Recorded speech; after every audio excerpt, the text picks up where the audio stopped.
수익률적으로 괜찮잖아요. 그러면 선생님이 아까 순수입이 420에서 450 정도 된다고 하셨는데 돈은 얼마나 들어간 거예요? 그거 하는데 전세가 들어가 있고 하니까 투자금이 생각보다 크지 않다는 생각도 조금 들거든요. 좀 섞여 있긴 해서 어렵긴 한데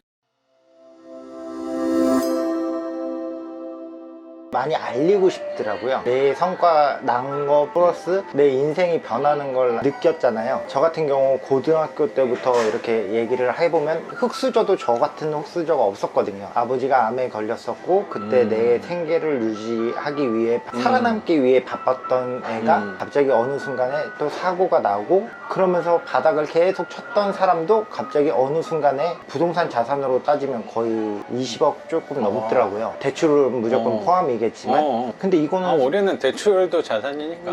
근데 그거를 내가 처음서부터 알고 투자를 시작한 건 아니거든요. 하다 보니까 이제 어떻게 그렇게 됐고 남들이 나를 봤을 때도 약간의 성공한 사람으로 비춰지는 게 예전에 가난했던 나 같은 사람한테 이제 알려주고 싶은 거예요. 이런 방법도 있으니 나 같은 사람도 이렇게 해봤으니 너도 할 수 있다라는 거를 나는 좀 많이 알려주고 싶다라는 마음이 조금 커요. 지금은 처음에 경매 시작하기 전에 막연함과 막막했던 거 그 벽을 조금이라도 깨기만 하면 그렇게 어렵지는 않았거든요. 저 같은 경우도 힘들 때도 있었지만 20억 버는 게 그렇게 어렵지는 않았거든요. 노동으로 하려면 평생을 해도 못 모을 자산인데 경매 투자라는 거를 알게 되면서부터 그리고 또 월세를 받으면서부터 여유가 생기니까 내 인생의 주인이 내가 되더라고요. 예전에는 주인 나긴 난데 내 시간을 제대로 쓸 수가 없는 나였다고 하면 지금은 조금이라도 내 시간을 위해서 내가 살고 있거든요. 그렇게 노력을 하려고 하고 경매를 하면서부터 그게 많이 바뀌었던 것 같아요.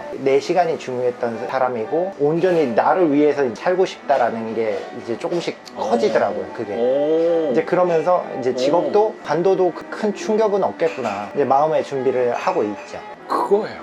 나도 되게 공감이 되네. 나를 위해 살고 싶어서 저도 퇴사를 한 거였거든요. 출발이 돈을 많이 벌어야겠다도 당연히 있었죠. 근데 그게 그렇게 크지 않았어요. 중요한 거는 나였어요. 나를 위해서 살고 싶다는. 그게 진짜 좋은 것 같아요. 선생님도 그 고민을 좀 하고 계신다고 하셔서 회사를 다녀야 되나 말아야 하나 조금 더 다녀야 하나 그 생각을 하는데 퇴사하기 전에 그 생각이 되게 많이 들었어요. 저도 딱 그때쯤인 것 같아요. 회사 월급하고 월세랑 비슷했거든요. 월세가 더 많았지. 선생님은 정확히 비슷하네. 나도 아기가 나온다 그랬거든. 아기가 딱 나온다는 걸 안 게 6, 7개월 뒤에 아기가 나온다고 하니까 너무 답답한 거야. 어깨도 뭐 그러면 남자들은 항상 생각하는 게 있잖아요.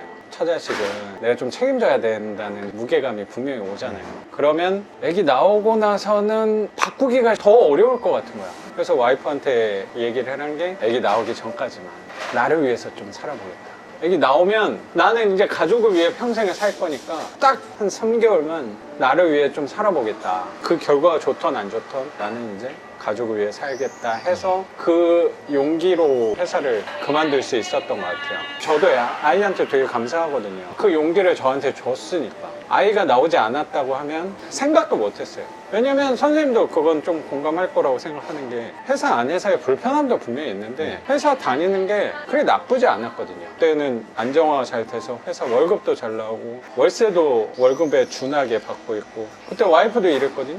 와이프도 일 잘하고 있지. 되게 삶이 안정적이었어요. 굳이 회사를 왜 그만둬? 근데 애기 나오니까 이제 평생 또 회사만 다니긴 또 싫은 거. 그때 되게 많이 느꼈던 게 뭐 선생님 일이랑 좀 차이는 있겠지만 제가 했던 일은 편차가 좀 있었거든요. 되게 바쁜 때도 있는데 그때 막 집에도 못 들어가고 일을 해야 되는 날도 있는데 반대로 아무것도 안 해도 되는 날도 있단 말이에요. 그럼 그런 날들이 예전에는 너무 즐거웠어요. 그런 날이 난 되게 좋았는데 어느 순간 그 시간이 너무 아까운 거예요. 시간을 너무 썩히고 있는 거 아니야? 돈은 받는 건 받는 건데 그냥 시간 자체가 너무 아깝다는 생각이 많이 들었던 것 같아요. 근데 선생님도 그 생각이 이제 드는구나.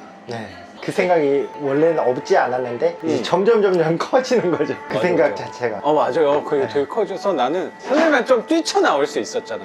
나 진짜 뛰쳐나오고 싶을 때가 되게 많았어. 사무실 근무니까 갇혀있는 느낌 되게 많이 받았어. 애초부터 직업을 네. 구할 때 갇혀있는 직업을 안 구했거든요. 좀 활동적인. 내근제근 별로. 영업을 해도 영업을 어. 진짜 못했어도 돌아다니는 직업을 좀 저는 선호했거든요. 그래서 저도 그만둘 수 있었다는 생각이 드는데 요즘 되니까 그만두고 싶은 욕구가 몰려오면서 뭐 당장 그만두는 건 아니지만 그쪽으로 힘을 쓴다. 그럼 계획하는 게 뭐예요? 일단 계획하고 있는 건 전자책이랑 유튜브 출연 좀 하면서 저 또한 유튜브를 좀 올려보고 강의를 해보고 싶다는 욕심이 지금 생기거든요. 선생님도 성과가 있으니까. 저보다 뛰어난 사람들은 훨씬 많은데 네. 이제 저 같은 사람도 있으니 제가 받은 11채에 대해서 노하우를 이렇게 전수해주고 싶은 마음이 있더라고요. 수익률적으로 보면 아파트를 하기에 부담스러운 사람들이 많거든요. 저 또한 그랬었고 처음 시작이 빌라였고 근데 빌라 투자하는 사람들도 많을 거라고 생각이 들어서 이런 사람도 있고 저런 사람도 있다. 그런 걸 좀 알리고 싶어서.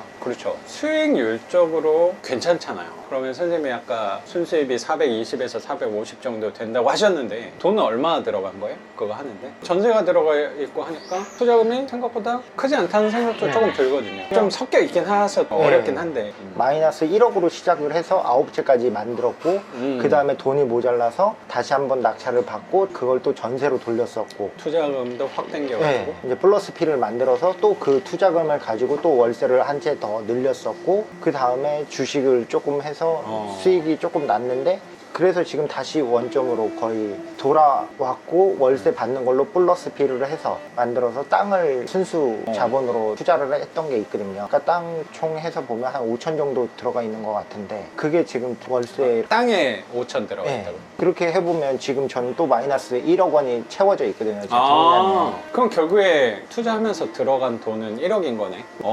1억 갖고 450이면 계산이 잘 안 되네요. 4천에 5천 정도 되는 거네. 와, 그럼 거의 50%네. 네. 이거 엄청나네. 와, 진짜 대단하네요. 혹시. 나보다 훨씬 낫다. 아니죠.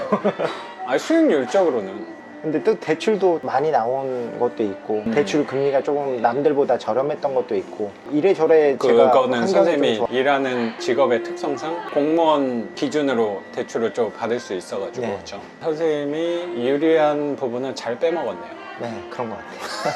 나에 맞게 잘 움직인 거라고 생각이 좀 들어요. 근데 투자를 또 잘하려면 내 상황에서 다 모든 거를 활용을 하는 사람이 잘하는 사람이 맞아요, 좀 맞아요. 훌륭한 투자자가 되더라고요, 보면. 맞습니다. 저도 생각하는 게 뭐냐면 내가 갖고 있는 거에서 재료들을 갖고 어떤 부분으로 활용을 할 수 있을지를 생각하는 게 저는 현명한 사람이라고 생각을 갖고 있어서 선생님은 선생님이 갖고 있는 재료들을 잘 활용을 해서 선생님의 잘 맞는 방향대로 움직였다는 생각이 좀 드네요. 정부 정책도 비슷한 것 같아요. 요즘 같은 시기에